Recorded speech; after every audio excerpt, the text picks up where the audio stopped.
Ada perwakilan UMNO sini? Ada ke tidak? Mengakulah samping yang dipakai harganya RM4,000. Botang pen yang dipakai Mont Blanc ni daripada RM2,000-3,000. Botang baju Melayu RM13,000-14,000. Di samping politik wang, politik untuk memenangi undi, politik untuk ini dan itu, maka itulah keadaan UMNO, tuan-tuan. Saudara saya dalam penjara bernama Izam Muhammad Noh. Izam Muhammad Noh, saudara saya dalam penjara, saya ditahan ISA, tuan-tuan.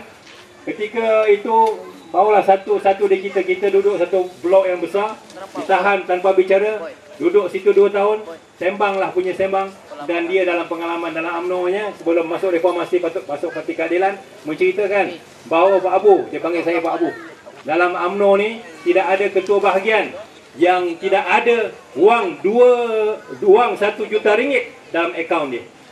Itu ketua bahagian, tuan-tuan. Belum menteri-menteri lagi. Inilah yang keadaan yang kita katakan. Sedangkan bapak saya, tuan-tuan saudara masih merempat kat sini. Minta maaf pakai istilah merempat. Kenapa? We deserve better. Ya, saya minta maaf kerana saya terpaksa menggunakan istilah kesat itu. Kerana saya cukup kecewa. Saya sangat kecewa melihat nasib orang Melayu di bumi sendiri. Bagaimana yang berlaku di depan zoo. Dalam zoo pun binatang terpelihara terjamin keselamatan. Orang Melayu di tepi-tepi sungai Kelang, di Batu Lapan, dihalau, diusir, diruntuhkan rumah, tidak ada jaminan tempat.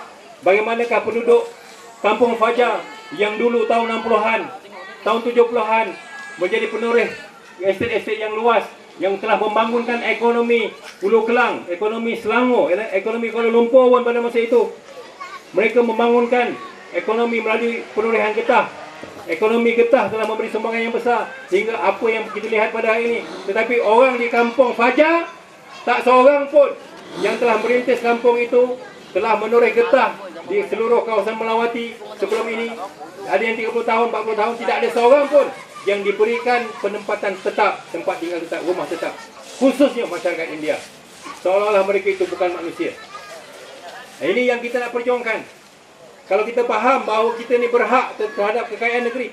Selangor ini cukup kaya, tuan-tuan. Cukup kaya. Bandingkan Kelantan yang sumbernya terbatas. Tetapi apabila ada pemimpin yang amanah seperti Tuan Guru Ni Abdul Aziz, dengan sumber yang sedikit, tetapi oleh kerana ada ihsannya, ada sifat kebajikannya, menghayati sunnah Nabi. Rasulullah kata, makanan yang cukup untuk seorang, cukup untuk 2 orang. Makanan yang cukup untuk 2 orang, cukup untuk 4 orang. Sifat inilah yang dihayati dalam mentadbir ekonomi negeri. Sifat inilah, sunnah inilah yang dihayati oleh Tok Guru Ni Abdul Aziz Nikmat, Menteri Besar Kelantan, dalam mentadbirkan ekonomi negeri. Walaupun sikit, tetapi sikit itu cukup untuk semua. Masalahnya apabila Islam tidak menjadi tonggak pentadbiran, sikap pemimpin yang tamak, melihat peluang kekayaan untuk diri sendiri, untuk kroni, untuk mengukuhkan kedudukan politik semata-mata, maka rakyat terus terpinggir. Tanah yang sepatutnya boleh diagih-agihkan untuk masa depan rakyat, generasi penerusan, anak-anak dan sebagainya, tidak dilihat untuk rakyat tetapi dilihat untuk apakah projek yang boleh memberi keuntungan yang cepat. Hari ini, tuan-tuan, di Hulu Kelang, Taman Melawati, contohnya tidak ada tanah yang tak gondol. Belakang rumah saya, Taman Sri Wiki itu, tidak ada tanah yang tidak dimiliki oleh bekas menteri besar. Mana-mana menteri besar sejak dulu sampai sekarang. Inilah dia ketidakadilan yang sedang berlaku. Kita dinyatakan dengan kehebatan pembangunan Selangor, negeri maju dan sebagainya. Sedangkan di Selangor ini, tuan-tuan, kita kalau tengok di Hulu Kelang pun masih ada lagi orang yang mengutip makanan untuk hidup di tong-tong sampah. Saya pernah tengok, walaupun bilangannya tidak besar, tetapi ada penyakit. Dia tak tahu apa penyakit dia, tapi dia itulah kegemarannya mencari kat belakang Melawati tu, cari makanan kat tong-tong sampah, kat belakang McDonald ke, belakang KFC ke, cari makanan yang terbuang kalau ada. Walaupun pada dasarnya tidak begitu. Makanan fast food ni dia tidak akan buang makanan, tapi mereka cari. Ini menunjukkan ada gejala begitu dalam masyarakat kita. Termasuklah di Kampung Kerinci, sekelompok penduduk yang kerjanya mencari sampah, mencari barangan terbuang di tempat-tempat pembuangan sampah, cari handphone buruk.